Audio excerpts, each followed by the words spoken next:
Right, thanks. Hi, good afternoon. Welcome to this meeting of Barrow Borough Council's Executive Committee. I'm Councillor Derek Brooke. I chair the exec. I just remind people, although we should know by now after a year of all this lot, conduct yourselves in appropriate manner, put your phones on silent. If any members wish to speak, raise your hands, and don't forget to unmute yourself. I don't want to have to say you're on mute when somebody speaks. But there will be no prizes for the first person who does it.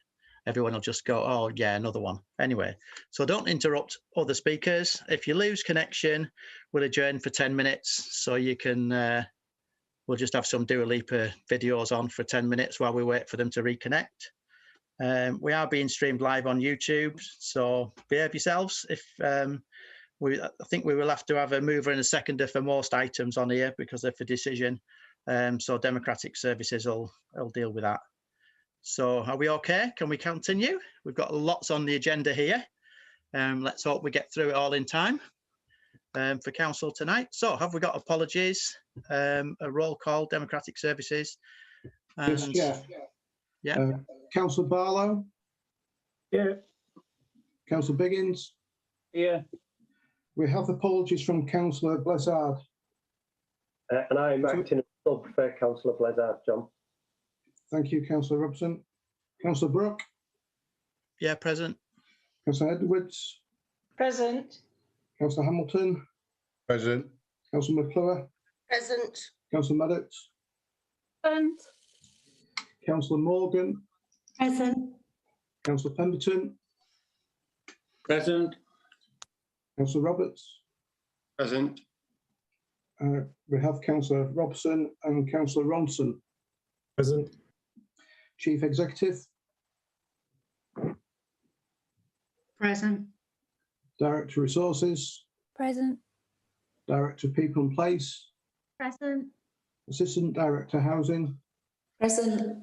Head of Legal and Democratic Services? Present. Policy and Engagement Officer? Present. Operations Manager? Present. Property Services Group Manager?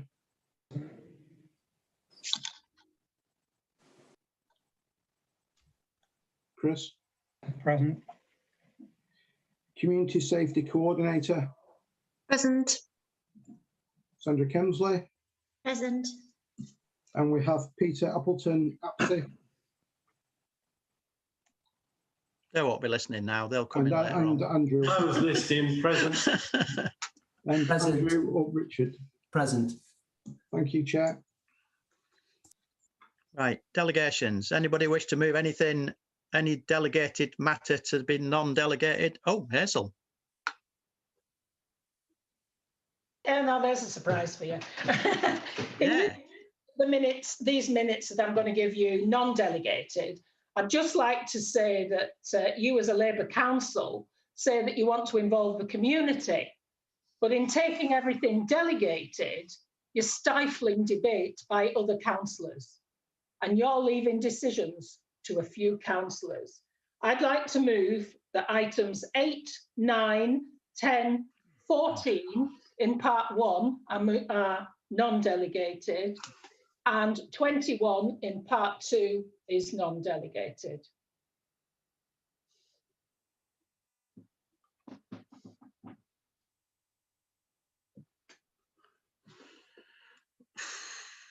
Do we have a seconder then, I suppose? I don't know. I second it.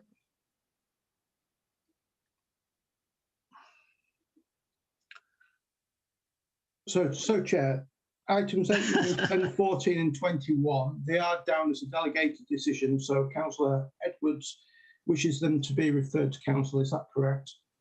Yeah. Yes, that's correct. Thank you. Well, that has been moved and seconded. They be referred to council. All those in favour?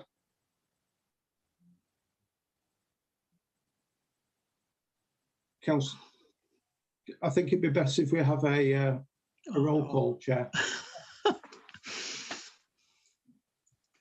Councillor, so can you indicate for, against or abstain, please? Councillor Barlow?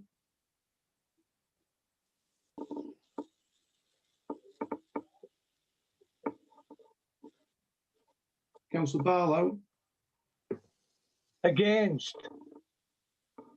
Councillor Biggins, Against. Councillor Brooke, Against. Councillor Edwards, For. Councillor Hamilton, Councillor Hamilton,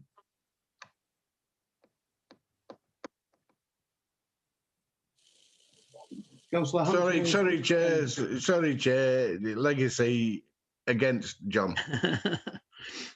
Councillor McClure,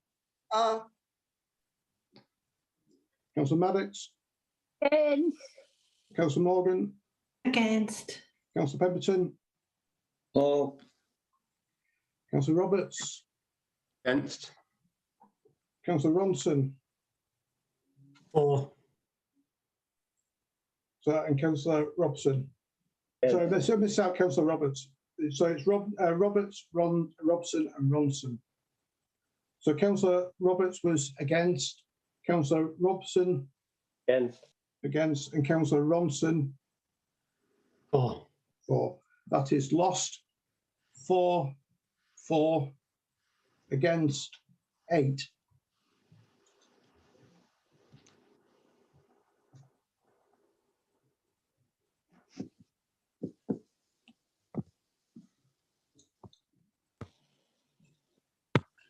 Councillor Brooke, you're on mute.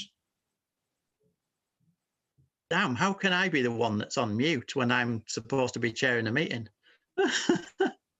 Do we, right, consider the public and press are excluded from any parts of the meeting, part 1 of the meeting. Are we okay with all them being in part 1? Yeah. Agenda item 5, declarations of interest. Have we got any? Yeah, I have a declaration of interest, Eric. Agenda item number 8, going forward report update, makes several references to the Love Borough Together project. I work as a freelance self-employed person and I occasionally do some paid work for the Love Borough Together project. I do lots of unpaid work for the Love Borough Together project as well. And the Love Borough Together project is held within Women's Community Matters as the lead officer is employed by them, and my wife is also the senior officer of Women's Community Matters. And I occasionally do work for Women's Community Matters as well, paid and unpaid.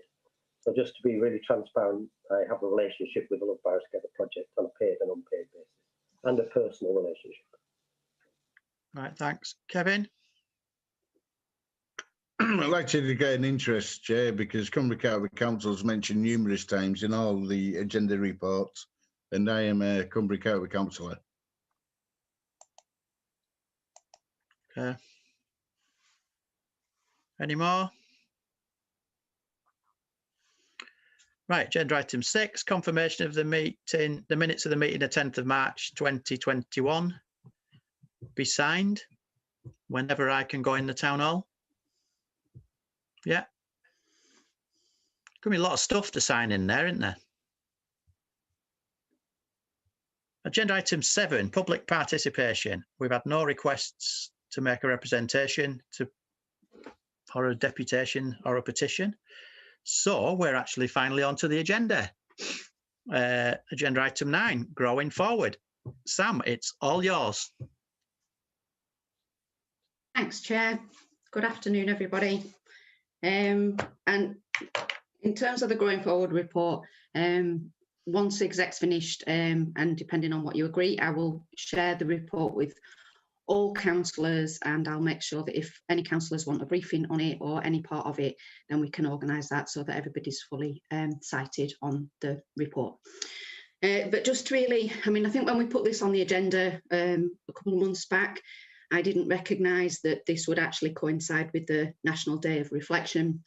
And I think it is just worth reflecting on the work that the council has carried out on behalf of our residents and our businesses over the last 12 months, and really just taking a minute to think about the work that we've achieved. I know that our staff, our communities, our businesses have actually been pushed to the limit over the last 12 months. And I do think it's worth just taking a minute to reflect on that. on this day 12 months since we went into the first lockdown. I think 12 months ago, if you'd have said we were still going to be in a national lockdown in a year's time, I don't think any of us would have quite believed it. I don't think any of us would have really understood the impact that it was going to have on our daily lives, on our working lives, on our family lives. And I think, again, it's just worth reflecting on that. So this report before you today highlights some of the things that we've achieved as a Borough Council since July, since we brought the first Growing Forward report to Council. And I think I'm just really proud sitting in front of you today from my dining room, just to reflect on the things that this council has achieved since July and since March last year, actually. So this report brings forward some of the updates on some of the work that we've been doing. It doesn't cover everything that we do. It doesn't cover the day-to-day service delivery and the things that many of our officers do on a daily basis just to keep the wheels turning. But it's the things that we identified last July as real priorities for us as a Borough Council. And it does build in our council plan. So it's over a year now since we agreed our council plan. And our vision for our borough is to ensure that our borough is a great place to live, work and visit. And that's captured in 3 priorities, which are around our people, our place and our prosperity. And last July, I did bring a report to the council, which we called Growing Forward, and it is about looking to the future, to a place where coronavirus is no longer completely dominating our lives, and thinking about how we can work together with our communities, with our businesses, with our partners, to really start to think about the borough that we want to create that really will bring those priorities and that vision to life. And I think one of the things that's really become clear over the last 12 months is that within those priorities, there are 3 things that really are starting to underpin everything that we do. And they're about really tackling inequality and poverty. Health inequality and poverty are significant issues in our borough, and we do need to work in really different ways to make sure that they are front and centre to all that we do. I think the climate emergency and the impact of the climate emergency on daily life is something that's becoming more recognised. It's something that we know is going to be exacerbated if we don't act now. And so I think our climate action plan has come forward as something that's really important to the way we work. And thirdly is community wealth building. So absolutely, economic development, economic growth has got to be something that we strive for as a borough, but it's really got to benefit our local residents, and building wealth within our communities is absolutely paramount to that priority. So we've set ourselves our council plan, we've set ourselves our Growing Forward report, which did look really at the impact that COVID was having and how we could start to respond in a different way. And I think central to that is the way that we work with our residents. So we talk a lot about being a compassionate council and about putting residents at the heart of everything we do. But I think we've really started to focus on that since July last year, and the way that we've worked in partnership, the way that we're starting to listen to residents and create more opportunities and different ways of connecting with and listening to our residents and designing services around them is really starting to show in the work that we're doing. So this report is quite lengthy. It does set out quite a lot of detail of some of the things that we've been doing. I'm not going to go through it line by line. As the chair's already highlighted, we have got a substantial agenda today, and I don't want to take up too much of your time, but just to pull out a few highlights under those 3 priorities. So in terms of people, I think that's where you can really see through the actions that we've been taking that we are really starting to develop different relationships with our residents, where we are creating more opportunities to really listen and to reflect residents' voices in the work that we do. So it is really about being community-led.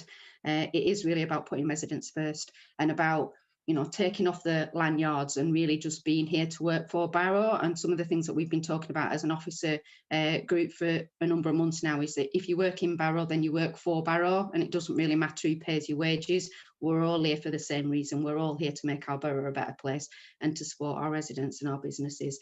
And some of the things within that section of the report around the Poverty Truth Commission, the work that we've been doing through the Hardship Fund, the guiding principles that we're asking you to agree as part of the new constellation, the work that we've been leading on safer streets and really ensuring that our residents feel safe in their homes, and some of the things that we've been doing to strengthen our formal partnerships around health and wellbeing and children and families and community safety are all starting to ensure that we do start to work with residents in a really different way. In terms of our place priority, some of the things we've been doing in housing, looking at how we support our most vulnerable residents and taking a housing first report will enable us to really help people get that first foot on the ladder and stabilise their lives by having a roof over their head so that we can then start to work with them to address problems in a different way.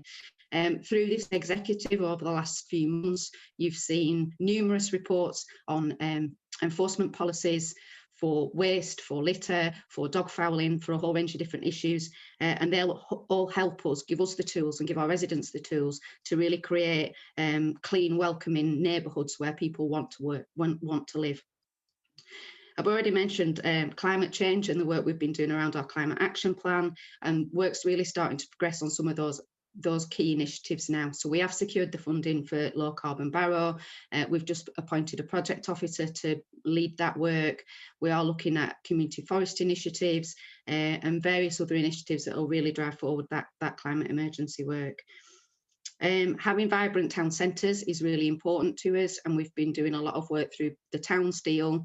We did put a lot of effort into the Future High Street Fund, which unfortunately was unsuccessful, but we're looking at how we can take that forward through other funding streams now. We're working with the County Council and local residents and the Town Council in Dalton on the Borderlands Place programme, and we're really starting to think about the future of our town centres and how we can ensure that they are vibrant places that do attract our residents to visit for all sorts of different reasons, to keep them active and vibrant. In terms of prosperity, some of the work that we've been doing with our partnership with South Lakes District Council and Lancaster City Council on our joint committee has seen us produce a prosperity strategy that has been submitted to government as a potential growth deal, and we will be picking that up and working on that over the coming months to see if we can secure the kind of level of growth deal that the Borderlands has just secured in the north of the county. The Anchor Institution work, you heard a presentation at the last exec, and there's a report later on today about that, but that is really about that community wealth building and making sure that the resources, the funding, the staff, the buildings that we've got as a borough council really do make the biggest difference and the biggest possible difference to our residents. And we're also starting to look at social enterprise development and how we can enable our residents to access different types of employment opportunities. As a council, we're continuing to challenge ourselves and the way that we work and the way that we're structured and our values and behaviours so that we're absolutely fit for purpose to deliver all the things that we want to do as a borough council for our borough. So in a nutshell, that kind of sums up the key highlights in the Growing Forward report. There are a number of recommendations to go through, but I'll pause there and see if anybody's got any questions.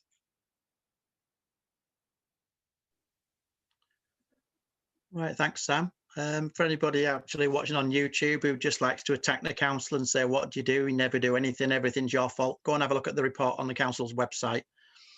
Hazel, and then Kevin. Yeah, I've got three things actually that I want to speak on. How do you want me to do it? Do you want me to do it separately or just go for it and do them all together? Might be easier if you do them separately, I suppose, if you want in a discussion, if you're going to propose something about them, or are they just questions? Well, I've got three different, it's comments. I've got three different minutes. Okay. It's up to you, whatever's easy. Okay, right. Are we taking page numbers from the top of the page or the bottom of the page? Because the contents are different. Well, I'm on the one I'm using. I don't know. Right, I'll just go for it. Right. The top. Growing Forward, agenda item 8, page 17, or if you're looking at the bottom, page 3. Page 3, right, with you. Okay.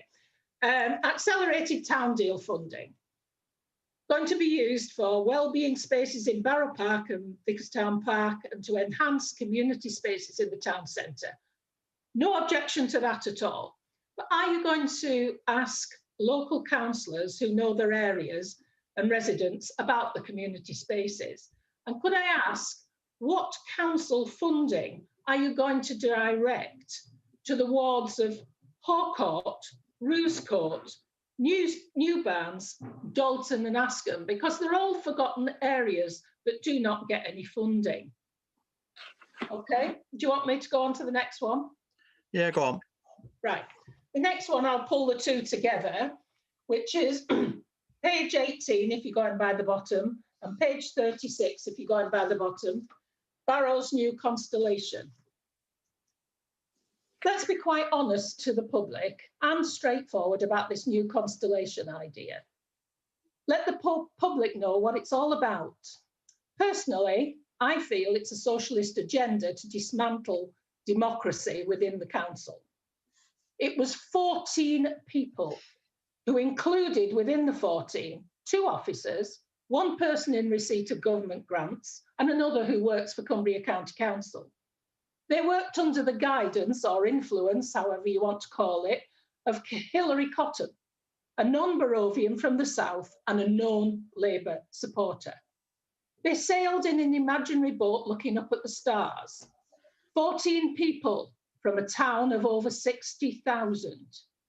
And here we are now considering these stars to run through all council decisions and policies for the future. You can't even move it non-delegated so that all councillors can discuss. Hilary Cottam is quoted as wishing to dismantle traditional systems and to revolutionise the welfare state. True socialism in action. Is that why Derek Hatton came to Barrow a few weeks ago to give some advice? It's been proven that socialism is a failure. I've experienced true socialism living with families in Russia in the 90s and after. No smiles, no jokes, elderly people sweeping the streets, centrally controlled heating, families growing food to survive, queuing for food, not knowing if it's cabbages or chickens in the freezing cold, nothing in the shops. They were community-owned. Ask the Conservative candidate for Bury about socialism. She escaped North Korea and has plenty to say about community ownership and decisions. That's why she's Conservative. Being in an imaginary boat, looking to the stars for inspiration, lighting candles, discussing other people's problems and issues won't help the people of Barrow regenerate the town and improve their lives. We need practicalities. Stop wasting money. 14 people from a population of over 60,000 now dictating council policy. No chance. Local councillors in both parties are being disenfranchised. I realise that that's the idea, but I appeal to everyone to think of the consequences. Councillors that aren't on this committee are being excluded from this decision by making this item delegated. 14 individuals in a boat. I'd like to know how many have now abandoned ship. 1 or 2 that I know of. Perhaps we need a cruise liner to take the rest of the Barrow population on board to see if they agree with this new constellation idea. Thank you.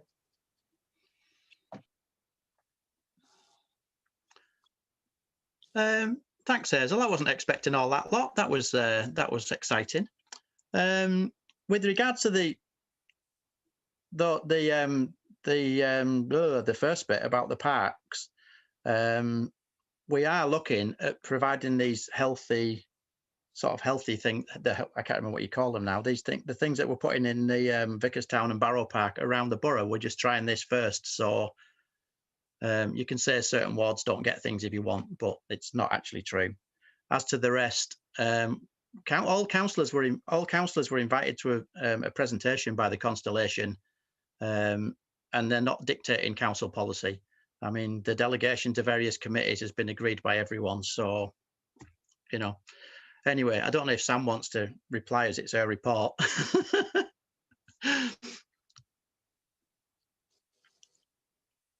Just very briefly, I mean, I think we can get more detail on accelerated town funded programmes out as a as a note following the report if people want to see that, but it's probably worth bearing in mind that the reason that Barrow was on the list of places to bid for Townsdale funding is because we've got significant deprivation in our borough, and therefore they are the areas where we need to prioritise that spend, because that's why we were given it in the first place. So I think that's just one point.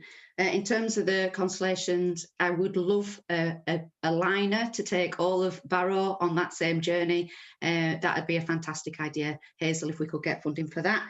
But I do think it is about starting small with a small group of people. It's the first step in really starting to listen to people about their hopes and dreams. And I do think those guiding principles in the report I don't think that there's anything that anyone would disagree with, but obviously that's up to you as members of the exec to vote on that. And really it's about how we have a relationship with our residents. It's not about how we make decisions. So yeah, that's probably enough from me on that.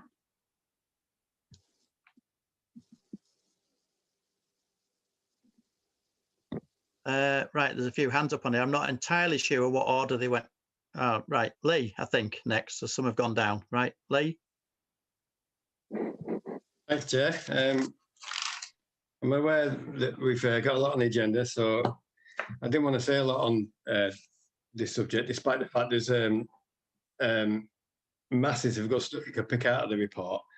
I think as an overall sort of takeaway from it, it's an interesting snapshot of the achievement so far in responding to the pandemic, and the thread of it throughout is the partnership working and the continuing that on that path that we want to go down, where we put residents at the heart of everything we do. And the concentric circle diagram, or the orbits, whatever you want to call it, on I think 3.6.2, is something we're going to continue to hold ourselves to.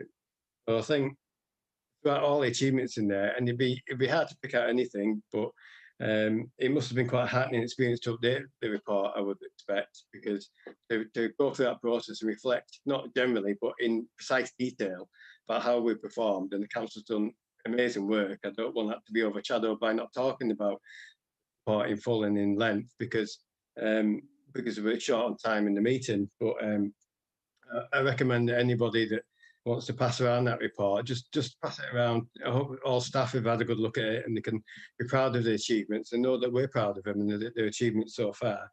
And I know it's a big ask and everyone's worn out to keep going, but hopefully there's light at the end of the tunnel on this. And we've got a lot of work after the pandemic. And this model that we're using, and we're showing it's borne fruit already. We stay on this path, we'll create a really, really useful model for going forward and doing that resilience and recovery in the community that we need. I just want to comment a couple of things about what Councillor Edwards has said. Sam's already commented on, I was going to say about the accelerated Townsdale funding. The Townsdale did actually ask us to direct our bid initially for health inequalities and poverty in the wards that we've got those issues. So that's a government.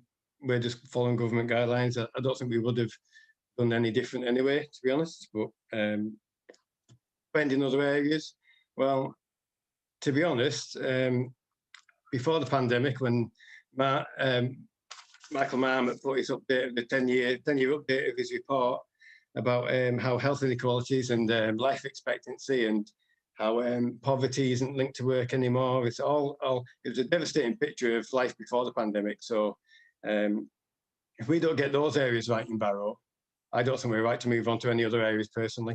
When I've been knocking on doors in my ward, one of the things I always ask you, do you feel you get a fair share of council money spent or resources spent on your area? And I can say hand on heart, most of their responses are they're quite happy where they live. There's things that could happen, but let's face it, they always point over towards Central and Barrow and said there's a lot of people in worse conditions who've got greater need than us. And they're very, that's the answer I get from it, a very open question, knocking on doors of residents. So, I mean, I think majority of the time we'll want to lift people out of poverty. Majority of the time we'll want people with health inequalities to have a better health and well-being, have a longer life, and a longer life without disability, which is what we're trying to target here. And let's face it, if things like that improve the whole area for everybody, because your safety in streets, the condition of the town centres, your condition of the beaches will be improved, because you've raised the expectations and the pride and the love of the area in people who are just experiencing hardship every day of their lives. So I've got no problem with spending money primarily on areas that have greater need in the first instance. If we're in the position where we can share it out and we've got a real problem choosing an area because we haven't got like stark issues in any area, what a good place to be that would be. So I would make no apologies about that. Dalton is getting money on it in Borderlands. We spread it out. One is getting money spent in areas because it fit the town seal bills, and the hubs are in areas of deprivation and need. So we're using the money according to the criteria and where the need's greatest. For the Constellation thing, I'm going to be really honest here. It didn't. I had hard work sort of linking to with my way of thinking, and I'm completely honest there. But I can't fault the outcomes. If you read down that list, you can't argue with them, really, can you? I don't think you sort of went in there with detail on those. So, and it is a snapshot because that's going to grow with Poverty Achievement Commission, some of the asset-based community development work, the deep listening to people, even climate juries, when we get those off the ground, they all feed into that. So that is one little patch of getting a group of people, stripping away any preconceptions of what they think of the area. Because if you talk to people, you've got to get past litter and dog muck to get real down to the heart of what they think about it, what do they want their children to grow up in, what do they really dream about living here, why do they stay here, what do they love about the place. And Councillor Brooke did an exercise of Street Wisdom, which is along similar lines but had a different concept, where you walk around Bar Island asking people, what actually have you got in your community, what do you want to see here, and they open their eyes to what they've got. So it's just about a different way of talking to a different set of people. That set of people was quite diverse from what I understand, and even if it wasn't, it was an open process to actually nominate yourself or nominate other people. So I don't think there's much more you can do. And there was an open phone line that anybody in the area could ring and put messages down. So I don't know how you can say that's not open to the population. And it's only one small step of communicating and engaging with people.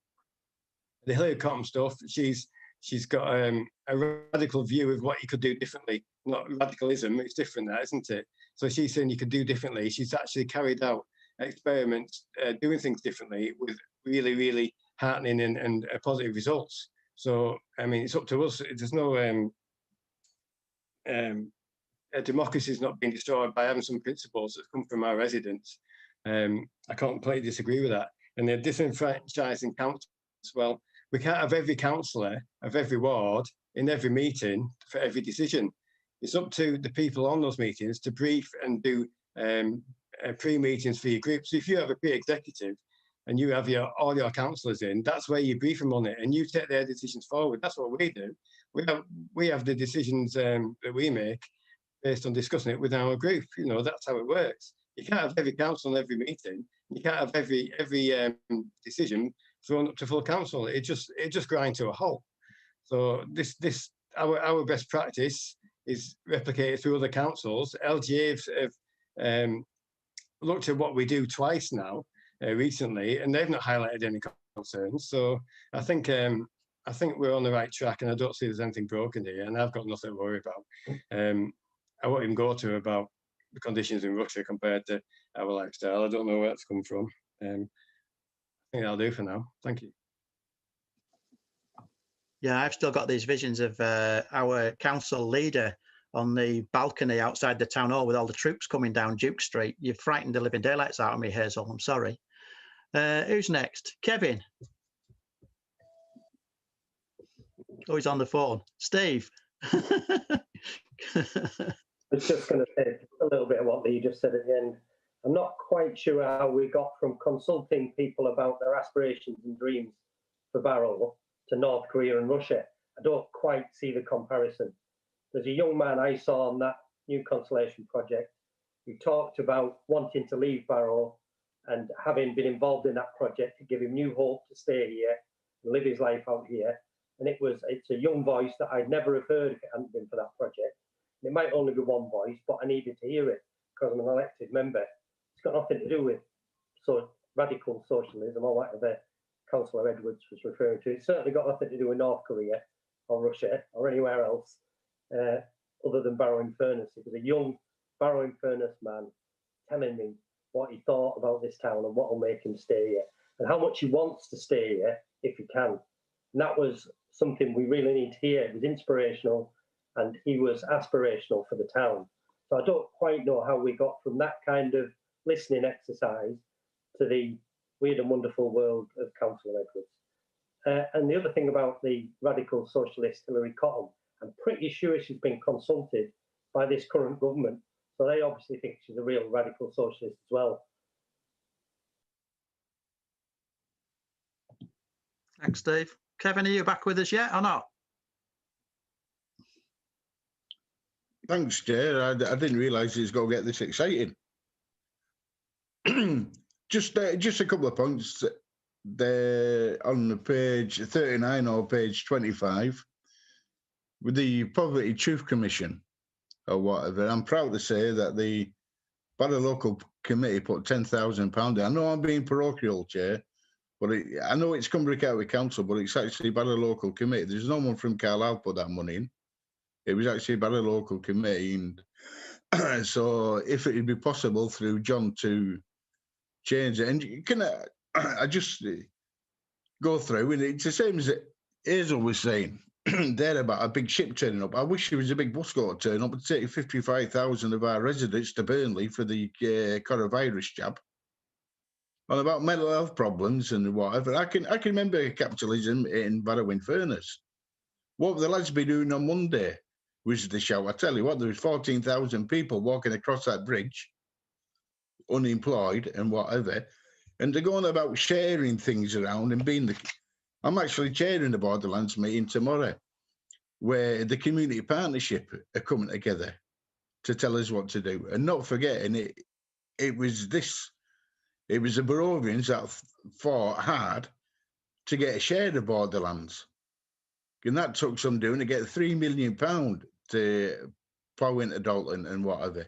And it'll be the people of Dalton tell us what they want in there.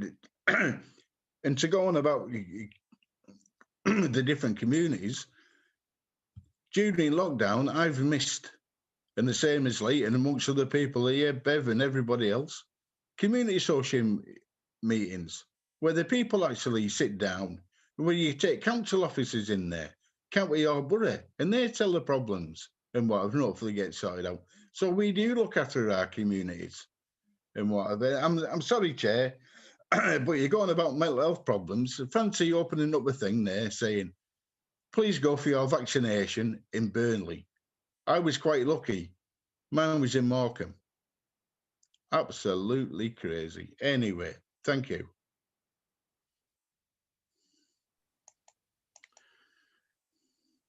Right, have we got any more? I wasn't expecting all this fun on this item.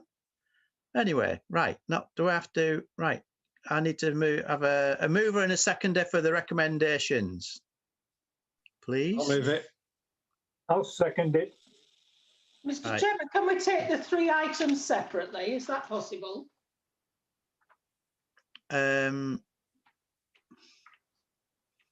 are you moving? No, I'm Well, you just asked- asking you if you go 1, 2, 3 and see. Sorry, I thought you were just asking questions. They weren't actually amendments or anything, are they? No. I'm just asking if we could take those 3 recommendations. One Oh, by sorry, one. the recommendations on it. Sorry. Yeah. I guess we can we, John? I guess. Let me have a look. Hang on. Sorry, I've got too many bits of non-paper in front of me. Does Councillor Edwards want to move an amendment? No, I think she just wants to vote on each of the recommendations separately. Right, I've got it now. I don't. Do we? Can we? John, can we take them all as one? I've never heard of that one before, but normally it's on the recommendations 1, 2 and 3. Okay, well, I'll move an amendment then, John, that we take each of those recommendations separately. Is that seconded? Yes.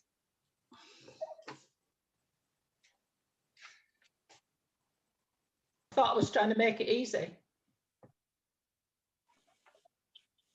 Do we want to take a vote on, Debbie, do you want to come in at all? No? I was just going to comment that if the chair is happy to take the recommendation separately, then we'll just take a vote on each of the recommendations, and we'll take one individually and vote for each recommendation. If the chair is Okay, happy. that's fine with me. Yeah. Recommendation 1, note the progress made on delivering our council plan and growing forward priorities since July 2020. I assume we're all going to agree on that, are we? Agreed. Agreed.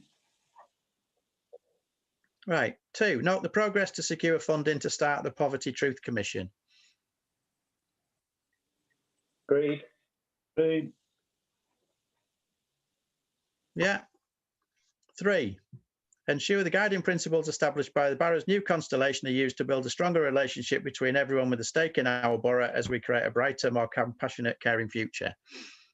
I would like to vote against that. Does that mean we have to have a roll call then, John? Yes, please, Chair. Yeah. Yeah.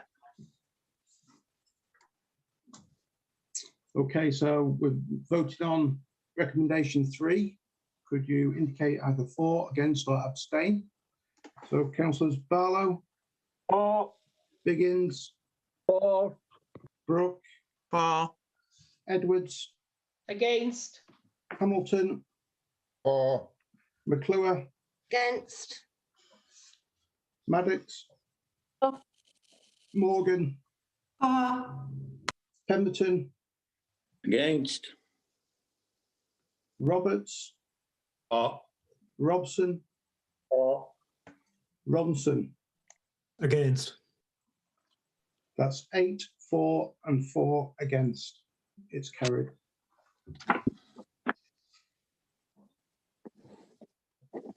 And this is taking me back to the 1980s, Hazel, when we were councillors before. I mean, there's proper debate for a change. Yeah, Peter, we've got council afterwards. We could have been here all day, couldn't we, doing this? Anyway, right, next one, agenda item 9. Morecambe Bay Anchor Installation Collaboration. This, I believe, is Alec is going to come and tell us about this. Oh, yeah, similarly, I'll just take you through the key points in the report, because I know that we've got a lot to get through. So the Morecambe Bay Anchor Institution Collaborative is a project that has been led by the NHS, the CCG's population health team, in looking at how anchor institutions across Morecambe Bay behave, and looking to develop a process of assessing our performance against some of the key deliverables that we've got within our council plan. So this report asks us to sign up to the Bay plan and the collaborative, which it briefly covers 6 key areas.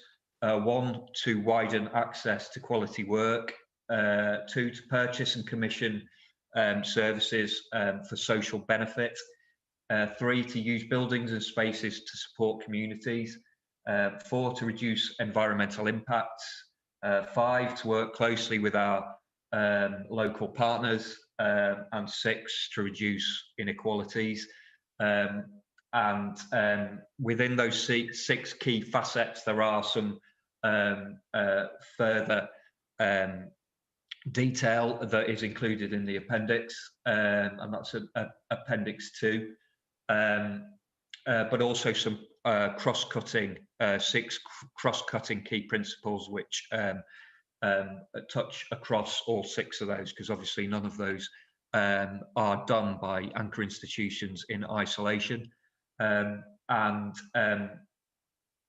So what the collaborative also allows us to do is, along with other anchor institutions like the NHS, like our key employers, like across the borough, is to assess in a consistent way how we're getting on with addressing those six key facets in a bronze, silver, gold, and platinum kind of scoring system.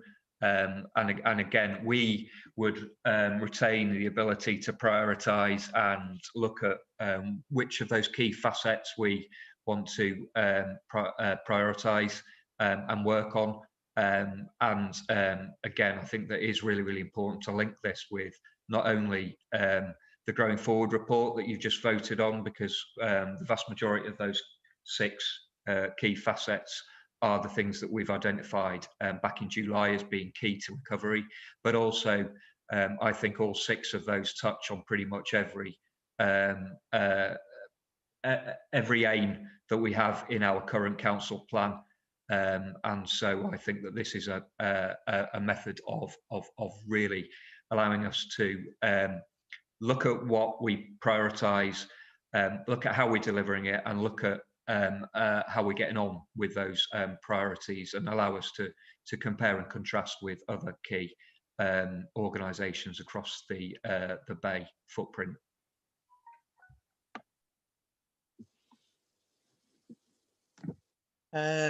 Have we got any questions? Right, hang on. Have we got any questions for? Oh, right. Wendy first, I think. Yeah. And then Alan. Thanks, Chair. Could you tell me what's the anticipated cost to the council for the Anchor Collaborative, please?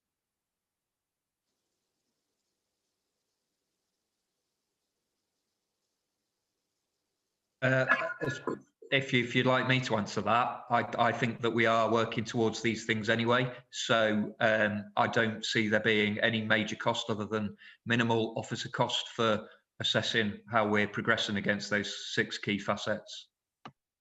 Is it not actually work that's already incorporated with the local resilience group? Would it not be better to go along that route rather than a cost to the council? Do you want me to come in, Ali? There is no cost to the council with this initiative. It's about how we use our money to ensure it has maximum benefit to our local residents and our local businesses and our local supply chain. So it's about keeping more money in the borough, so there is no additional cost. And it's about us as a borough council being the anchor institution, so it's not something that we'll be asking third sector organisations to be involved. Thank you. Thanks, Alan. And then Lee. Yeah, we've told 7.1, I think it is, participating will have a potential impact on our procurement procedures. Once again, the question is, once again, we're losing control of our decision making, apparently. And the thing is, how much impact? And 90% of what we see in this report, we could do ourselves automatically. It says we're also told to self-evaluate. Is this not going to create more admin work for our staff who are already fully stretched? Thank you. If I could jump in on that, I think that the councillor is right. I think that we are working towards all of these things anyway. I think what this allows us to do is take a bit of a, for want of a better term, lick the finger and see, how we're doing against them. It isn't a scientific kind of method of assessing. It's just literally a finger in the air. And again, I think the advantage of being part of the collaboration is that, again, we are doing these things anyway, and it allows us to be held accountable by the public in a consistent way with other organisations locally as well. So I don't think that it adds any extra burden on staff because we collect information and report on our council priorities anyhow. And the procurement side of things, there is an ongoing review anyway that we've undertaken on procurement that is looking to look at achieving the things that are within the collaborative anyhow. Lee, then Steve. Okay, I'll be quick. Similar with the last item, it's sort of, when you look at the whole document, you could pick a lot out of it of where we want to be and how we want to get there, and principles that we agree with anyway. It looks to me like it's what we've been working towards and already doing. So for me, it acts as a check of where we are, any progress we made, any weaknesses we have to maybe target or put some attention on. It allows us to a comparative tool with, at the moment, it'd be 2 other councils because it's across the bay, and a local and a health organisation, and hopefully others like private sector will sign up to it. So it allowed that comparison with where we are and how we're doing. The principles of it are exactly in line with our council planning going forward. It chimes with it perfectly for me. It's no cost to the council. It is a cost benefit to the residents if we get it right, because it means improving work, access to work, quality of work, well-being. It improves the amount of public money that is actually spent more locally than it is currently, maybe, and that would be hopefully replicated into the private sector, which means money is sticking in town. So it's a cost benefit to residents. It's cost neutral or no cost to the council. It's what we'd be doing anyway by checking on progress to the council plan, like just been said. I think it's quite heartening that there's no surprises in it for me, and there was nothing at all I could disagree with.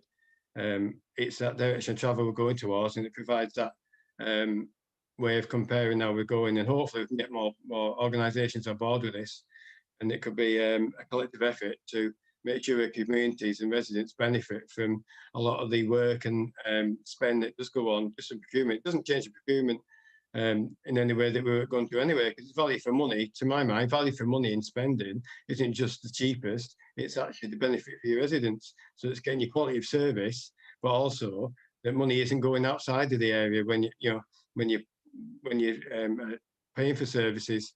So you hear on one hand that you don't want people from outside the area taking jobs here, that's been mentioned even in the council, local people to talk about what's going on, but you don't want to prioritise actually giving contract and work to local people when you've got the ability to do so for your procurement process in a transparent and fair way. So to me, it's the road we're on, and just make sure we stay on that road and we don't deviate. So I'm pleased with it. It's fine. Thanks, Lee. Steve? I was going to say some of what Lee said again. I'll have to start going before him instead of after him. I think Councillor Pemberton is probably misunderstanding 7.1 in the document, where it says it'll have a potential impact on our procurement procedures. It's not about us losing control over those procurement procedures. We don't lose any control over the procedures. It's about us improving our procurement procedures to do all the things that Lee's just said, which is make sure the Barrow pound can circulate as long as possible in Barrow as it can. But we don't lose any of the control over our procurement procedures, and we pick and choose which of those measures we want to, which suit us and which we'll use to measure our progress. Thanks, Dave. Hazel? Same minute. 2 or 3 people have actually reiterated that we're doing this anyway. So if we're doing it anyway, I have to draw the conclusion that this is a checking exercise. I think Lee said something about checking exercise. So once again, we're handing over our decision making to another quango. We had a presentation by Dr. Andy Knox, who is the instigator of this. He led us to believe that all councils have been consulted. Then he corrected himself and he said, well, chief executives have been consulted. And he led us to believe that Morecambe Bay Health Authority had been consulted. corrected himself, oh no, just the chief executive. I double checked on that and nothing has gone to the public governors of the Morecambe Bay Health Authority. So basically, once again, it's somebody saying, go to Barrow, they'll sign up to everything. They're softies. They just say yes, they just sign up to it. Okay, I believe Sam when she says there's no cost to the council at the moment, but I don't believe it for the future. No way.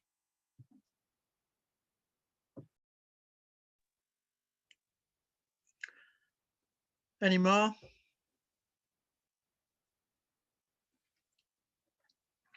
Right, can we, well, it's recommended that we agree to the council participating in the Morecambe Bay Anchor Collaborative and adopts the Morecambe Bay Anchor Charter.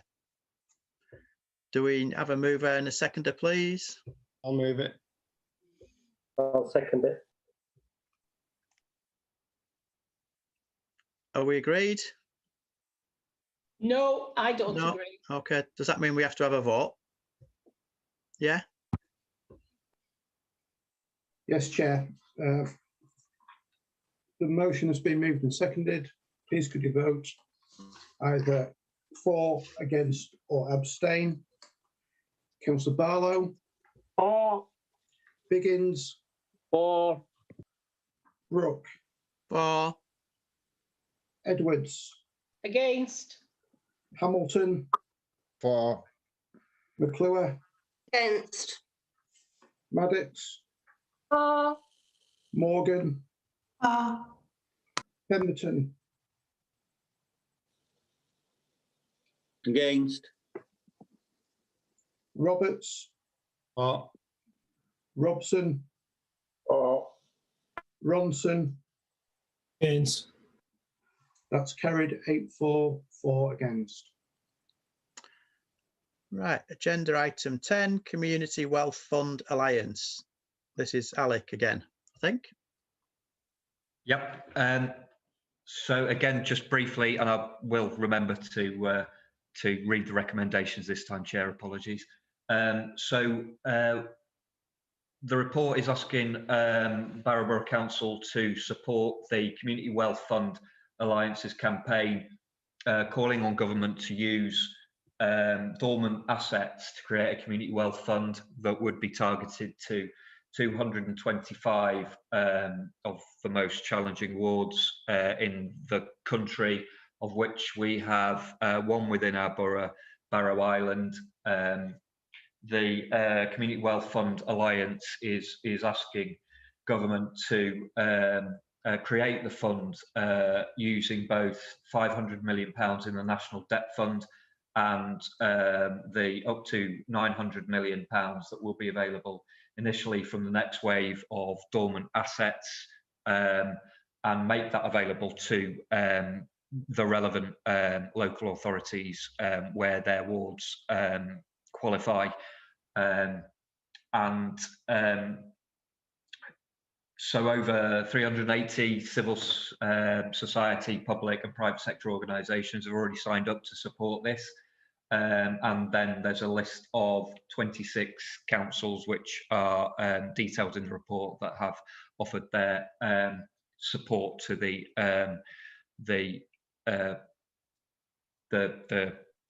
campaign. It would potentially allow us to draw down further funding for the ward in question, which is Barrow Island. So Executive Committee are being asked to agree to Barrow Borough Council committing to support the Community Wealth Fund Alliance's campaign, calling on the government to use dormant assets to create a community wealth fund targeted at 225 wards nationally, including Barrow Island. Well read there, Alec. Good lad. Right, have we got any questions or comments? Hazel? Yeah, I don't have any objection to this at all, but it's interesting to note that a lot of the money that we are wasting, well, you're wasting as a Labour council, lots of money, and the people out there are beginning to realise could actually transform the whole of Barrow Island and do something for the residents.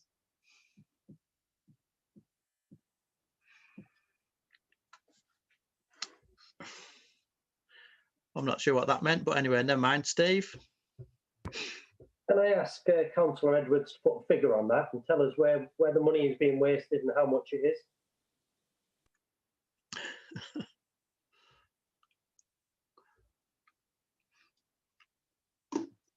I don't think that that's the sort of place in a meeting like this. We should go to council. We should discuss it in council, but you want to discuss it here and delegate everything so that councillors out there of yours and ours can't discuss anything. Well, I'm not sure where all this came from, but anyway, Lee. Can I Sorry, take Steve. Sorry, go on, Steve. Yeah. Take that as Councillor Edwards doesn't know where the money is being spent or how much it is. Take it how you wish.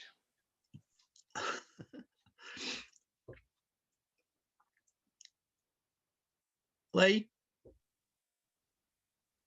Yeah, thanks, Chair. I think the going forward report shows where we're spending the money and spending our resources and spending our effort. And it shows you the success of that and where we want to continue to do so. And it is about targeting the deep-rooted problems in our wards that haven't shifted with a lot of stuff that's happened in the past. I'm quite bemused about the wasting money thing. I think if you think spending money on a public chief commission, if it's that, I don't know, is it that? If that's a waste of money, okay. Is it about making streets safer and using all the funding that's come online, all the opportunities we're bidding for to make life better for our residents? If that's a waste of money, I'm not sure. Council isn't a business. They're residents in the best way using public money, and it's democratic, and it's you've got representation on here as in accordance with the last election, so you get the proportional representation at every committee. It embodies democracy. The council don't have to have chair of overhearing scrutiny to be the opposition, but we chose to do so. So why is that, Jack? I said it before. The LGA have scrutinised us twice recently, and they were very supportive of what we do and how we're doing it. So maybe one person's view might go against that, but I know who I would listen to. Thanks, Chair.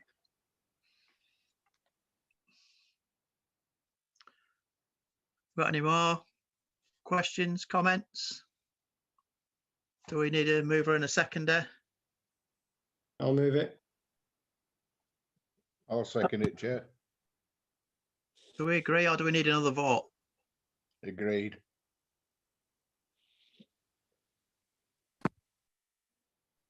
We agreed? Agreed. Yeah. Right. Agenda item 11, customer service strategy. Caroline, it's all yours. Thank you, Chair.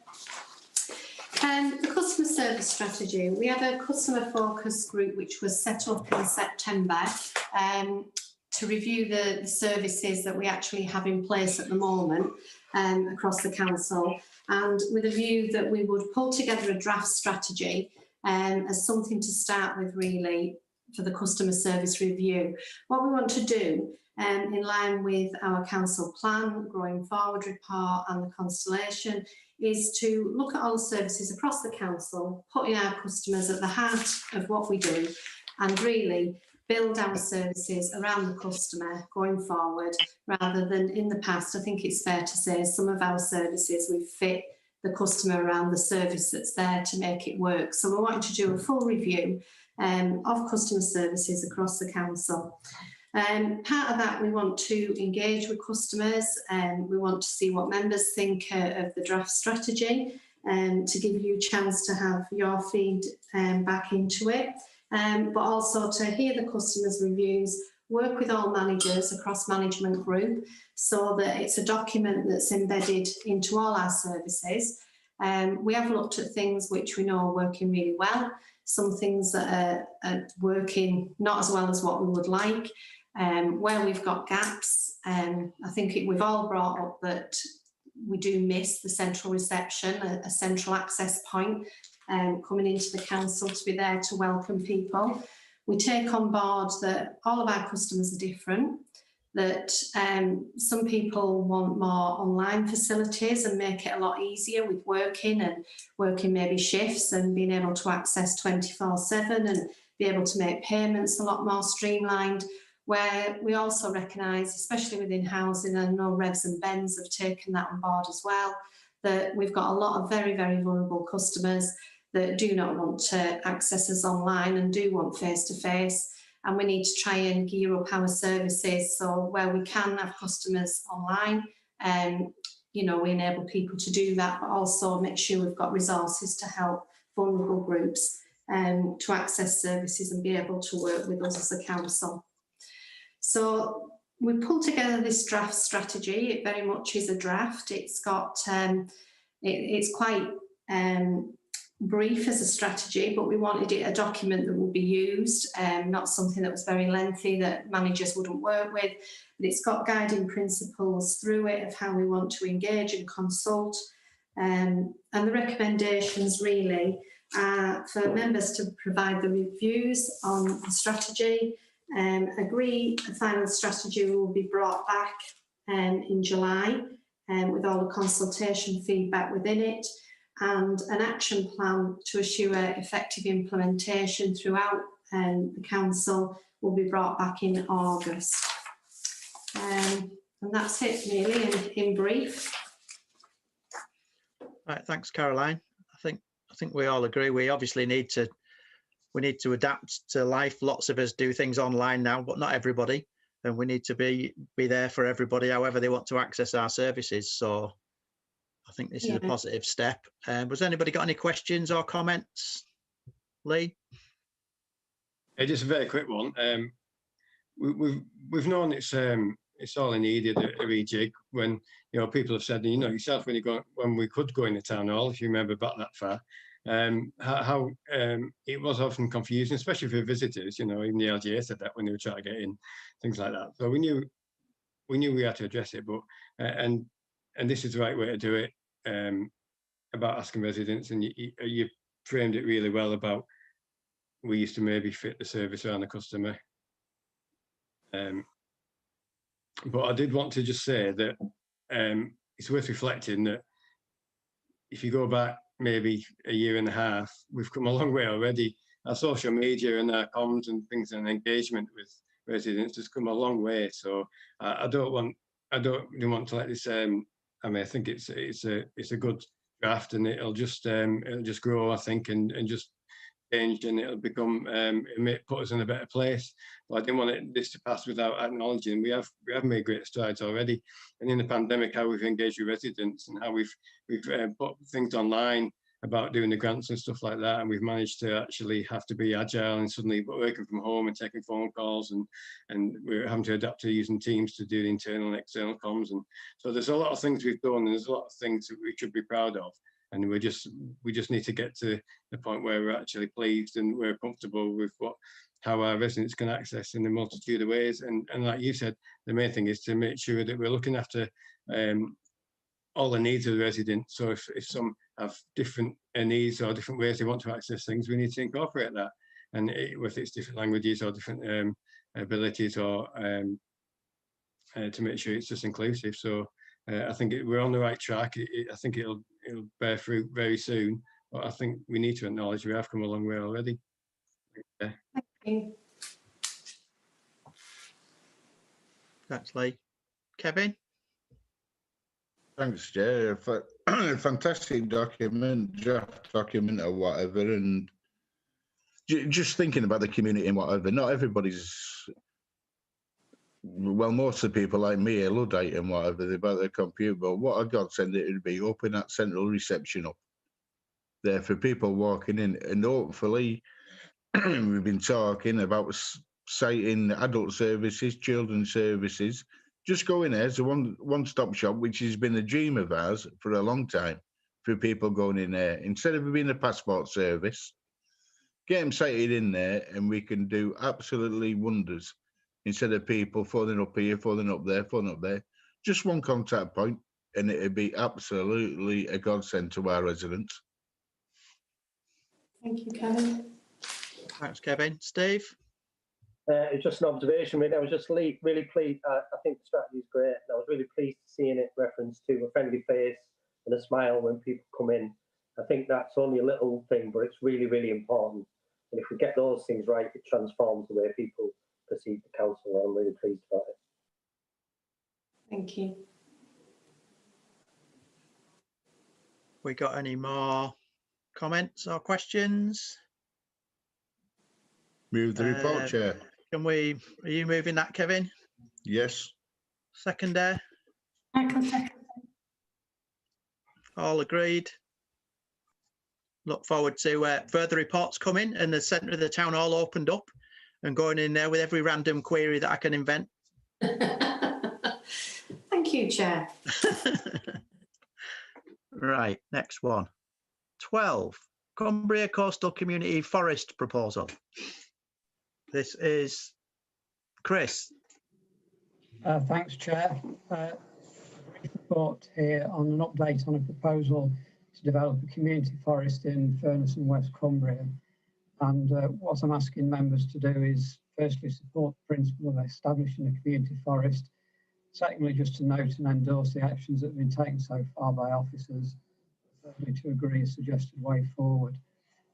First thing to say about community forests is that it's not just about planting trees. What community forests are, and they've been established in England for about 30 years, and there are currently 10 in the country, and they're mainly on urban fringes, and they're about providing on these urban fringes access to woodland, opportunities for people to enjoy woodland and enjoy things like the wildlife that will hopefully be attracted to these areas.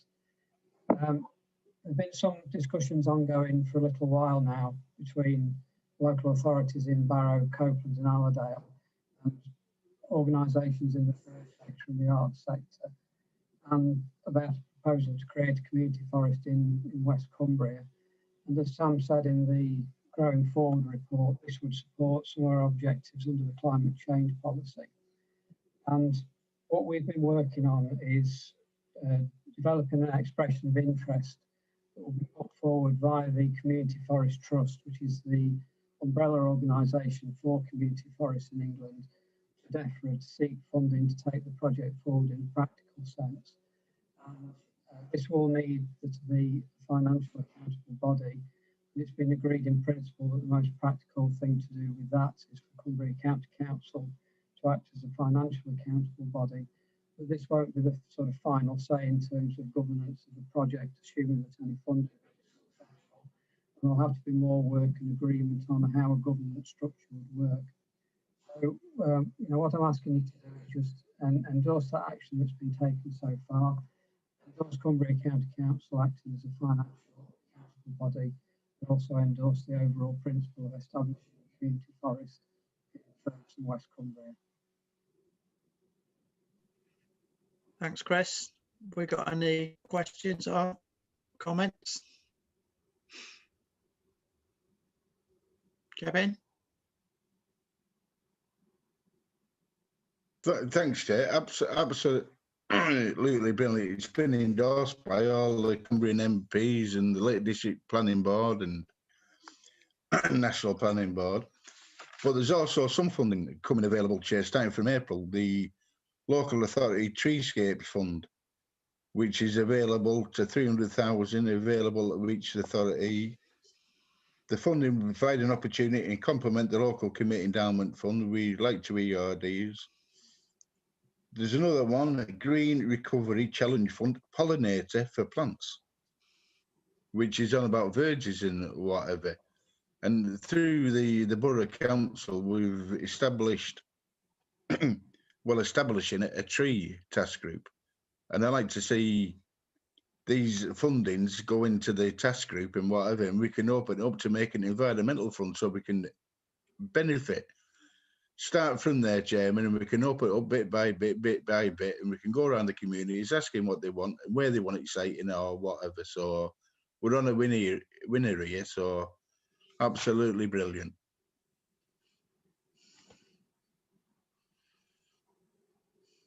Yeah. Chris, do you want to say anything about Kevin's comments or not? No? Well, I'd endorse the fact that there are various funding streams available that really serve to meet the same objective. And if we do get a project up and running, then it could act as a sort of focus for a variety of funding streams, which are all aimed at doing the same thing. And I think the key is getting a sort of proper resource available, which the expression of interest will hopefully do if it's successful. And then we can bring in the different funding streams to meet the same objectives. All right, thanks, Chris. Kevin, Can I come back, Chair? Yeah, it's resourcing. The Cumbria is actually recruiting an environmental sustainability officer to lead and support existing new projects along the key areas. So there'll be no cost to the Borough Council.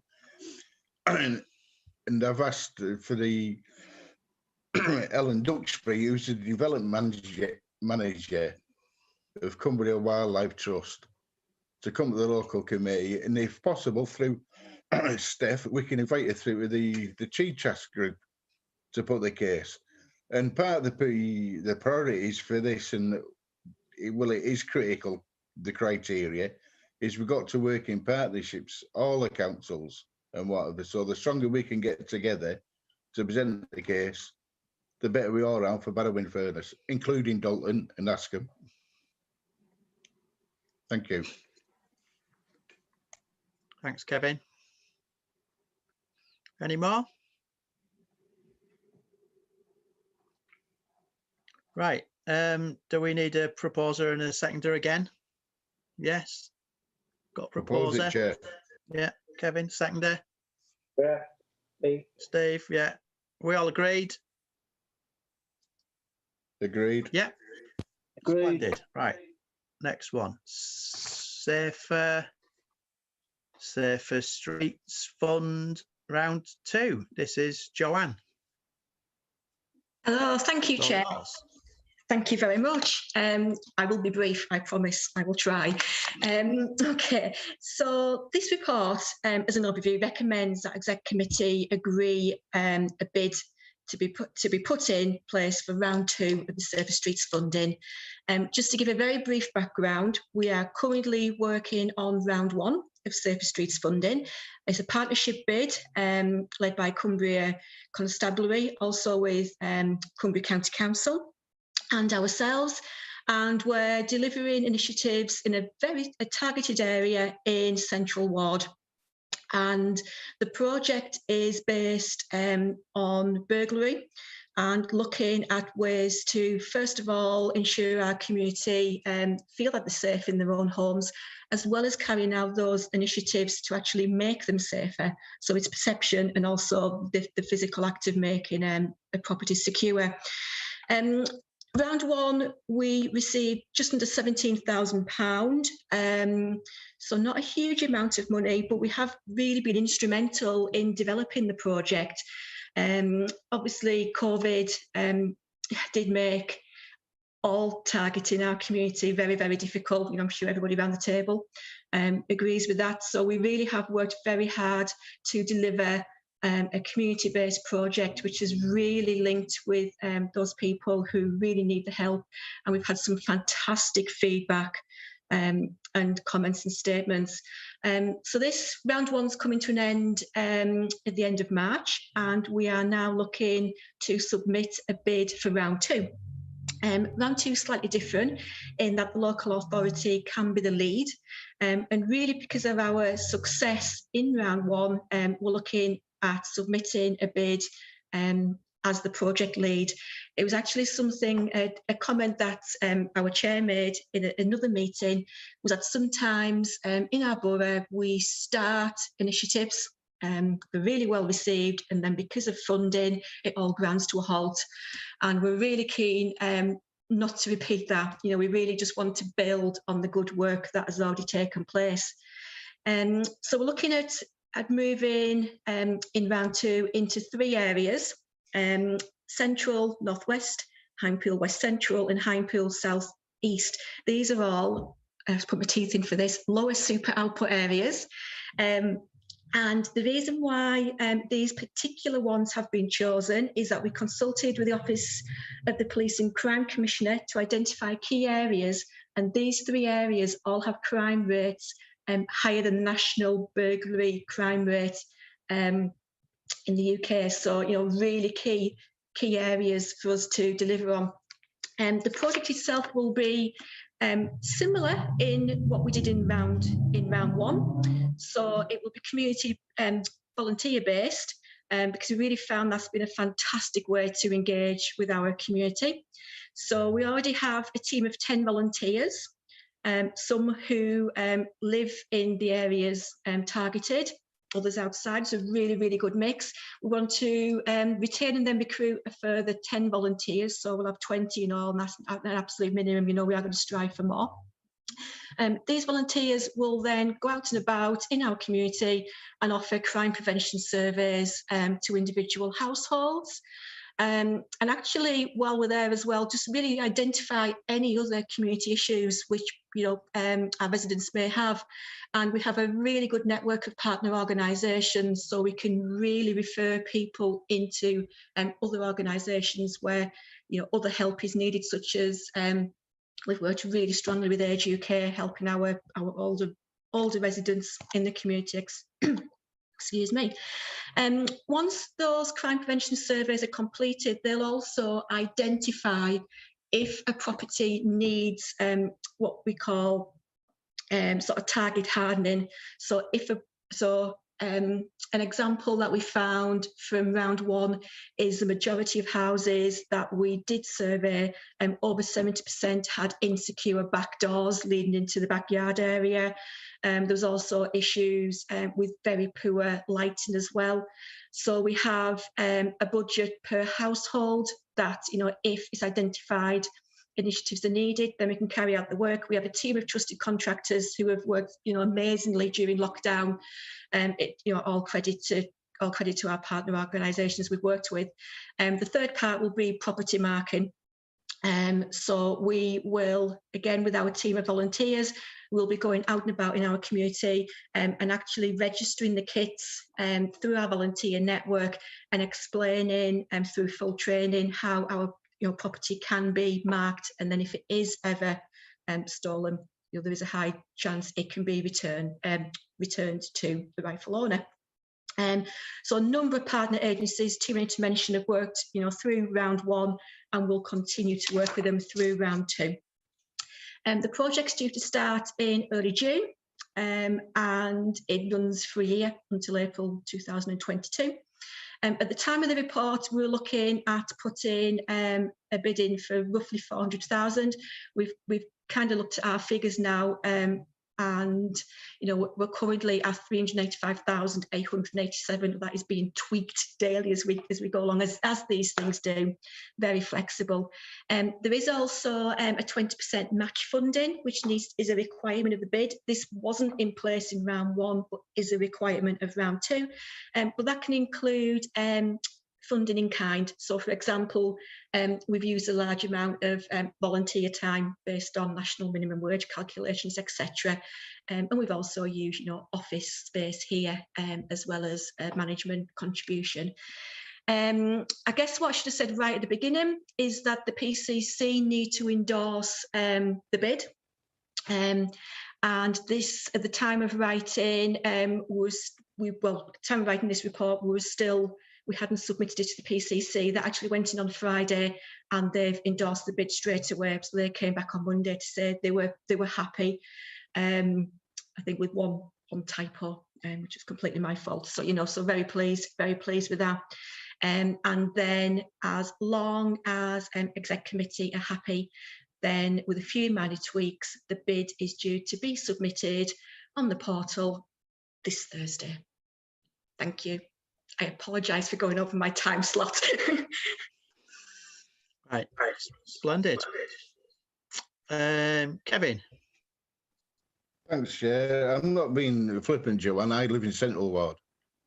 But do I need a compass or whatever? Because when Northwest Central, where is Northwest Central? Right, it's based, just bear with me, it's based on lower super output areas.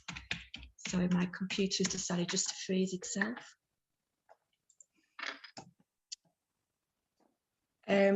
We are looking central northwest.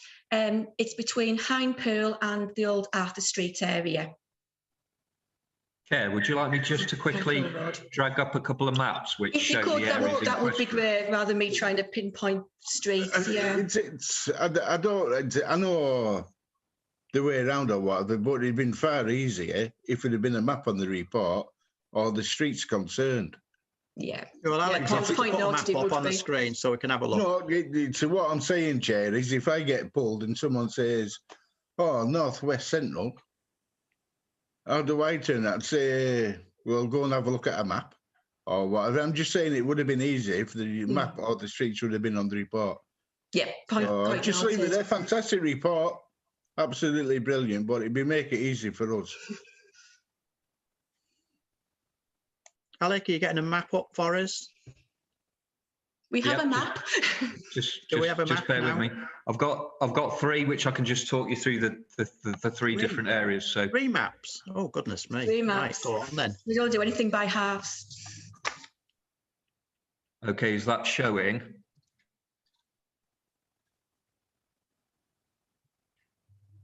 Yeah. Well, it looks like a map. Yeah. So if you follow the cursor, we have the area around Furness Business Park, as well as properties around Walney Road. And we appreciate that there is quite a lot of commercial property there, but the stats that have been provided by the OPCC show that of the households there in that lower super output area, there is a significant problem with burglary and robbery. So that is the first area. And I think we've got a member briefing this Thursday, which we will provide maps of the 3 areas with some red lines around them, so you don't have to listen to me kind of trying to talk you through it. The second area, which is Hinepool Road to the old Arthur Street. So from Hinepool Road there up to the old Arthur Street area, and this is next to the area that we've kind of already done. So there will be some opportunity to really get some a foot in the door in that area. And then the third area is Milton Street to Ramsden Infant School to Dalkeith Street. So it's on the other side of Abbey Road. So into Hinepool.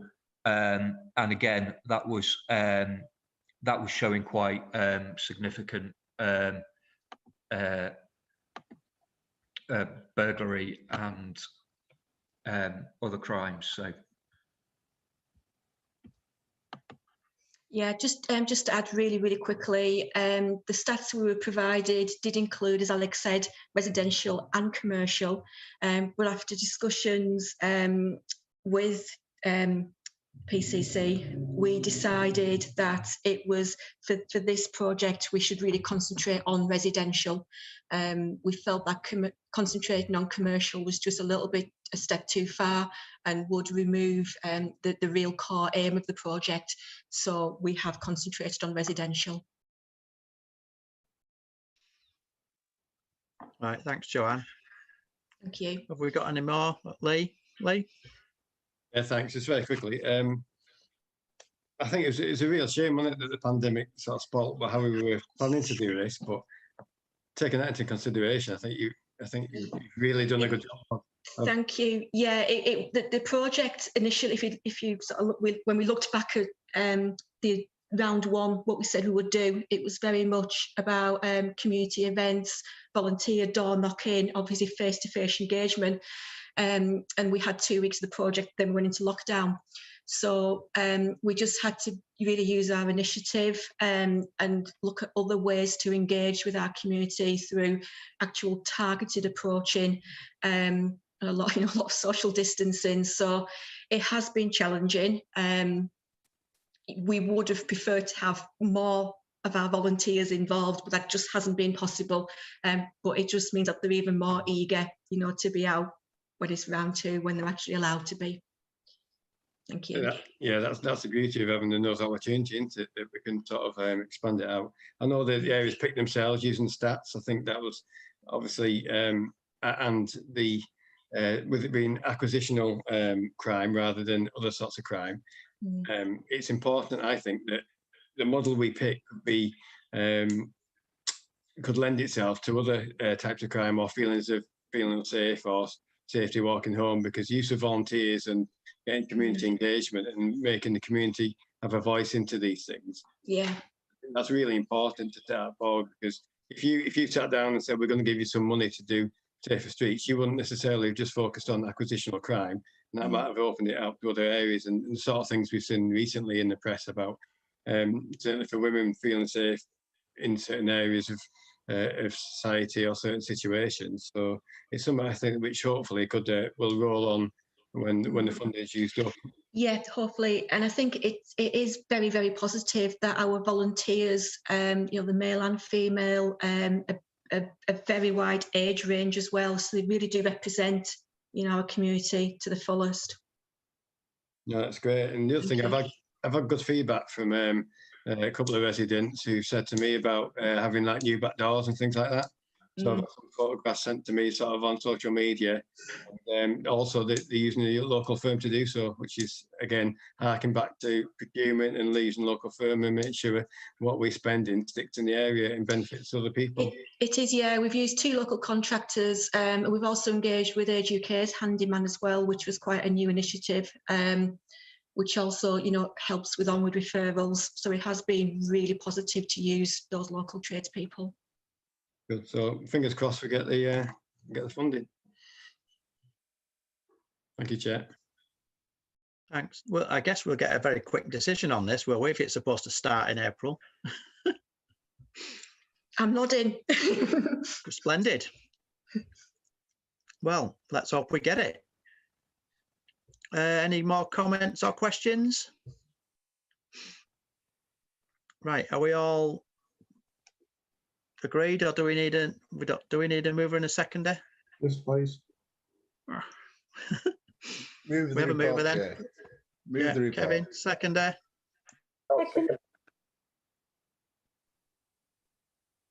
All agreed.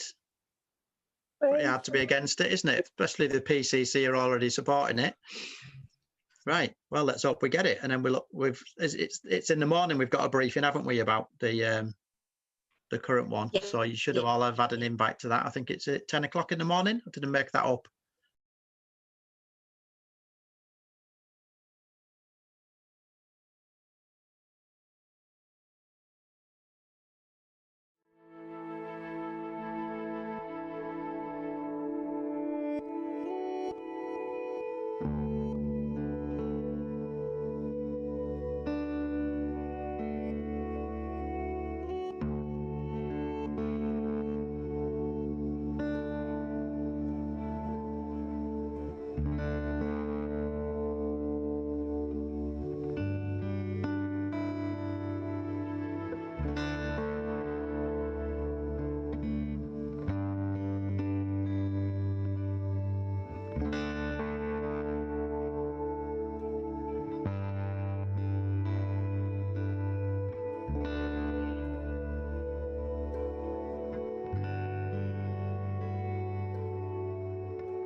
Right, welcome back to all our millions of viewers on YouTube. Sorry about that. Can we have a mover for the recommendation, please? I'll move it, Chair.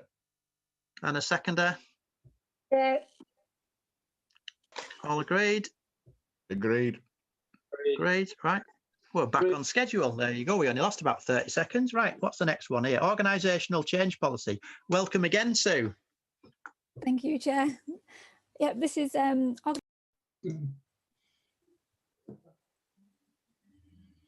sorry, Chair, I seem to go on mute all of a sudden.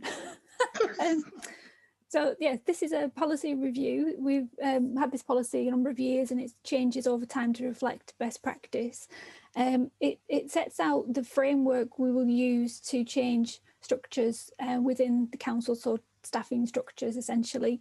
That could be in departments, in teams, or council-wide. It's been updated, it's attached at the appendix, and it's been updated to specify the assimilation principles, or the you might call slotting principles in particular. They weren't very expanded in the version before this. We've also drawn attention to the equality impact assessment that will be carried out ahead of any proposed restructure. It's very important that's done at the very first point. And we've also, the only other change in there is to fix pay protection at 12 months.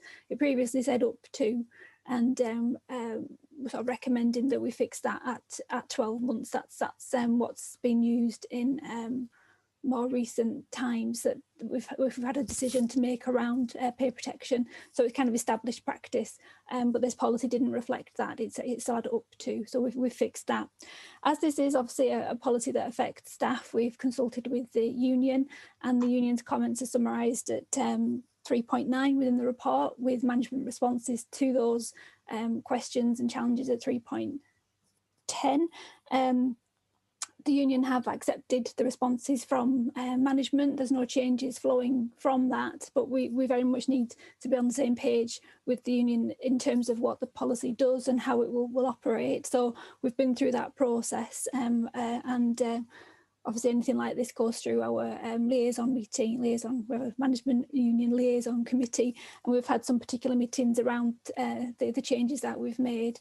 So quite an extensive chunk added into the policy this time. So really everything else that's changed would just be titles and naming to keep the policy up to date. And they're normally done on the delegation, but because we've added in quite a significant chunk, it's brought for members to approve. Thank you. Thanks, Sue. We've got any comments or questions? No. Are we happy with that? Oh, Hazel. Yeah. Yeah, can I just ask, why has this come up now? And you know why I'm asking, and you know that I can't mention it. Is it a smoke screen for staff redundancies? No. No. No. There is we've obviously mentioned to staff a number of times that structure is something we need to look at. We need to align the services to the delivery of the priorities of the council, which does involve changing some of the structure within the authority, within the staffing structure. The assimilation has always been present in the policy, but has never been expanded out into the detail that we might need. We've kind of agreed assimilation with restructuring over the years for each exercise. So what we want now is to have a standard approach, which we have used, but we didn't really have it in the single policy place. So it's brought into that policy for completeness. A single point of reference, we will always operate on that basis. But it is actually needed ahead of a restructuring exercise that's going to be proposed and starting very soon. So it made sense to get the policy reviewed ahead of that. Okay, I'll watch with interest. Thank you. Any more?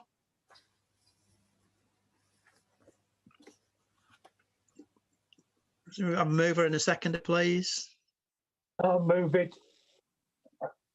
I'll second it. Seconder. I'll second it. We all agreed? Yes. Agreed. Right. Agenda item 15, council finances. I guess that's you again, Sue.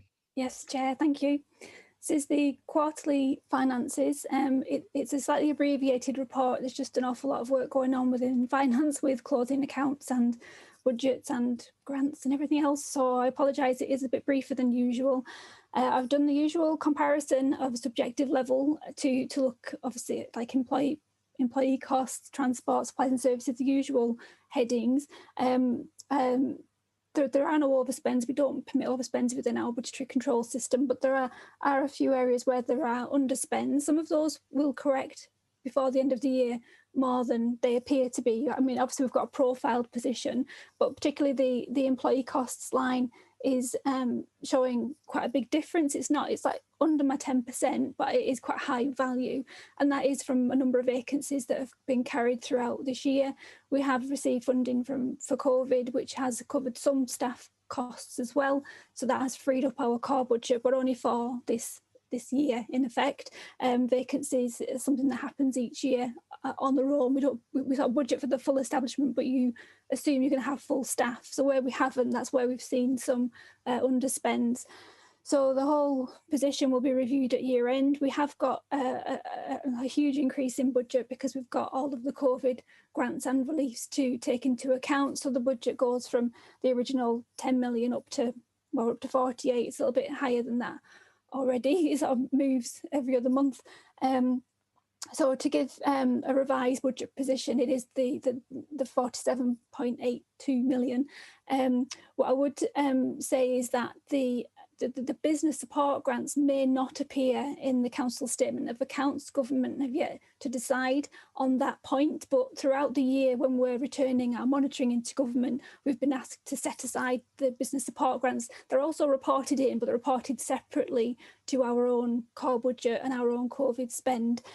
So the actual outturn position might be in two pots. I don't actually know that. We get to receive the guidance anytime now, so the total may become two totals in effect, but I will update members on that. So there's no, apart from the kind of expected underspend from employee costs, there's nothing major to pull out of the report. I've noted where we are with COVID funding. All of those elements of COVID funding are subject to their own reconciliation, and I will be reporting back on those once we've got the outturn position. That will not just be the financial, with the numbers as well, the activity where we can. So how many we've awarded or what we've done with hardship funding in particular. That's more qualitative information, if you like, than just the numbers. So I'll be reporting all of us back at outturn. I've got a note there about Treasury, nothing exciting on Treasury. We've just got the normal one loan's been repaid this month as expected, as anticipated, and we've earned some money on interest, but that is deteriorating over time as bank rates are very low to zero, to hopefully go back up at some point, but it is less than budgeted. So what I've got at 3.4 in the report is an accountable body proposal, and it kind of links back to other things on the agenda. So it's all going around in a nice tidy bow. So we've got the Morecambe Bay Population Health Investment Fund. So we've been asked to be accountable body for for this year it's 81,300, but there's likely to be further funding in next year. Well, there is further funding in next year, just don't have the total to hand, but it's to deal with health inequalities really in a community-led kind of way. So it's focusing grants into initiatives that are actually coming up from the community. So it's not the council deciding how to spend this. It has very much been kind of a bid brought together through partners. It's not just like, I say, the council bidding on its own. So now we're accountable body for this. The money comes to us and then gets filtered out to those partners. But there is an element of grant within that, and I'm proposing that if there are grants to be dealt with through a bidding process, an awards process, that we use the COVID hardship group that we've already got as like a working group that are dealing with that pot of money and the bids into that. It seems to, for me, work quite well. It does mean the delegation comes to me as the 151, but it is kind of a member-led group. Members have to recommend those grants are approved to me, and then I have the authority to distribute those funds. So rather than set up another working group, I thought it would be worth tagging those into that. So there's a separate recommendation to consider on that point. It was also kind of convenience really. Just thought it made sense to make use of that. Whether that means altering the name slightly at some point, that didn't seem to be a major issue. So at the moment, I would just drop them into the same working group. So yeah, there is an addendum been issued to my report. Apologies, for the Community Renewal Fund. So that's a funding opportunity, but the timing doesn't really fit with committee meetings. And the Cumbria County Council is the lead authority that will submit the bid. So although the bid deadline is 18th of June, to get it into the Cumbria County Council kind of consideration, because I have to consider and shortlist bids, there's time taken off that. So working that back, proposals will have to go in ahead of the next executive committee. Obviously, whatever is submitted will come to exec, but in terms of getting it in ahead on, for the deadline that needs to be met for the shortlisting exercise that Cumbria County Council will do, I'm asking if members would consider delegating that to the chief executive and the chair, just to not miss the opportunity to get something in for that. And it is a competitive process, so it will have to be a strong proposal that is submitted. So obviously work will start on that soon, but it's, I don't know, all these bids always take a lot of development, and then to get them in on time is a challenge. But I think it's obviously we don't want to miss the opportunity to get in to that funding stream as well. So that's that recommendations on the addendum. Right, thanks, Sue. Have we got any questions?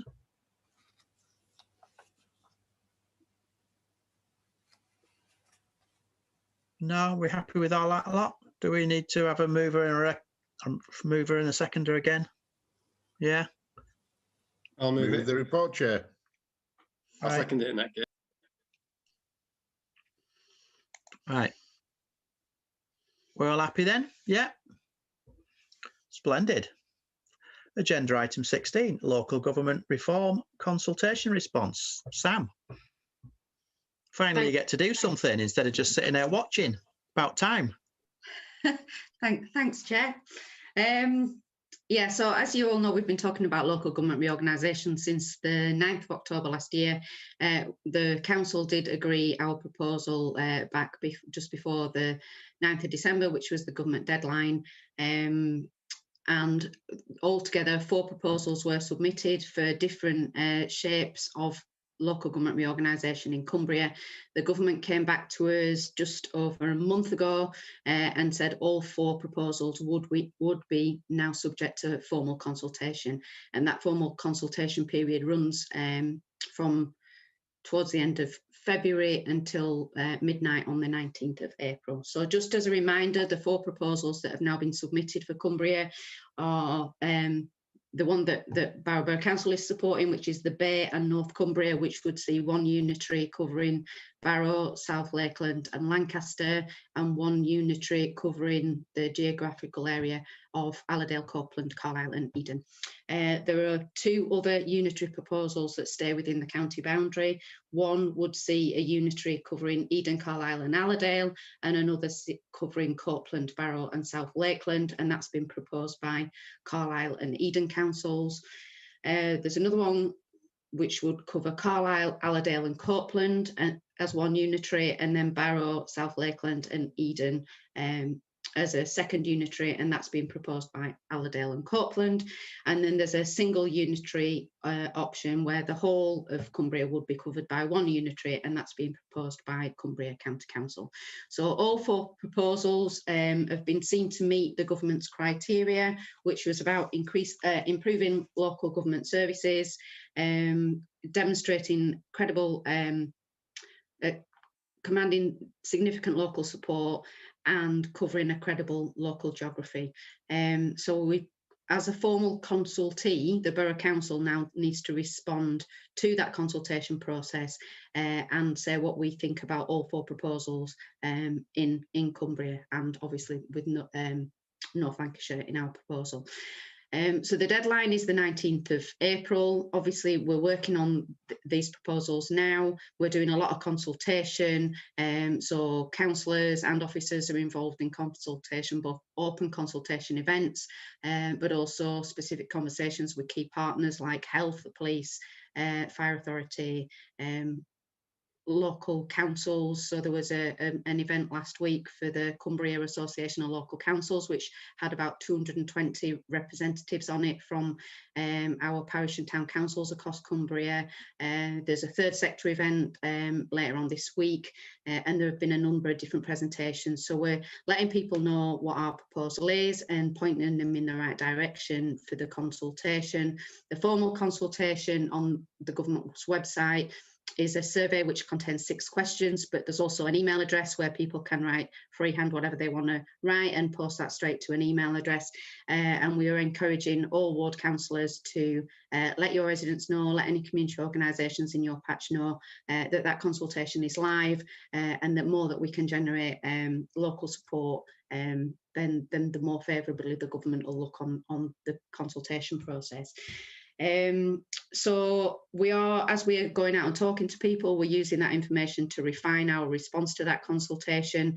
So we haven't finalised our responses yet. The appendices to this report show an outline, a skeleton outline of the types of things that we're likely to be saying in our response to those 6 questions for all 3 of the other proposals for local government reorganisation in Cumbria. And we'll be finalising those documents as we get closer to the 19th of April. So this is to let you know the kind of lines of inquiry that we're looking at and the kinds of responses that we're putting forward. This report will be going to full council later on today, so that everybody has an opportunity to have a look at that. Unfortunately, we won't be able to get full sign-off like we have done for the other reports because of the timescale and the fact that the deadline is within the middle of the pre-election period. So we won't be able to go to full council with that, which is really unfortunate. But this report, so the recommendations are to receive the update on the consultation process following submission of the Bay Unitary proposal, endorse the approach of the council to the consultation responses that's outlined in the report and in Appendix 1, to endorse the approach to submitting additional commentary on the Bay and North Cumbria proposal as outlined in Appendix 2, and to authorise myself as Chief Exec in consultation with the leader to finalise our responses to the consultation for submission to the Ministry of Housing, Communities and Local Government by the 19th of April, that should say 2021 deadline. Thank you. So it should. What's a couple of years with the deadline? Right, thanks, Sam. We got any? Right, Steve and then Alan. Thanks for that. Mine is just very practical. On page 9 of Appendix 1, because the east-west, north-south things are very similar, they've been cut and pasted into each other, and it says north-south where it should say east-west. So I think it needs just checking through that the cut and paste all are where they should be. Thanks, Steve. We'll pick that up. You're volunteering to be a proofreader for it all then, Steve? Well, I am a bit like that, yeah. So am I, unfortunately. Alan? Oh, thanks, Chair. Sam, if our proposal is refused, do we get a second choice, or will it just be imposed on us, the result? In other words, do we have an alternate plan B? So there isn't. So the process is that the government are consulting now. The formal consultation finishes on the 19th of April. The government will then consider all the responses they've had in line with their criteria, and then they'll make a decision on what they think is best for Cumbria, and they will be laying an order before Parliament, and Parliament will decide on the final proposal. So in terms of right of appeal, I'm not sure how that works. But hopefully we won't have to cross that Pitch, Alan.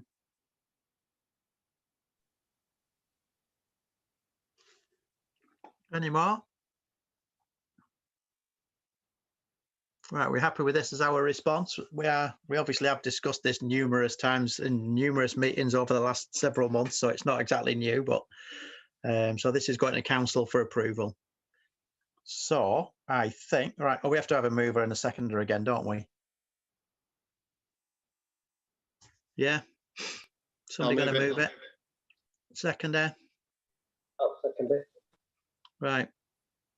We all agreed? Right. Splendid. That brings us to the end of the public section of the meeting. So can I have a mover and a seconder going to part 2? I'll move it. Seconded. Right. We all agreed? Agreed. Yay, we're off into part 2. Thank you for watching on YouTube. I'm sure you've enjoyed every second of it.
you.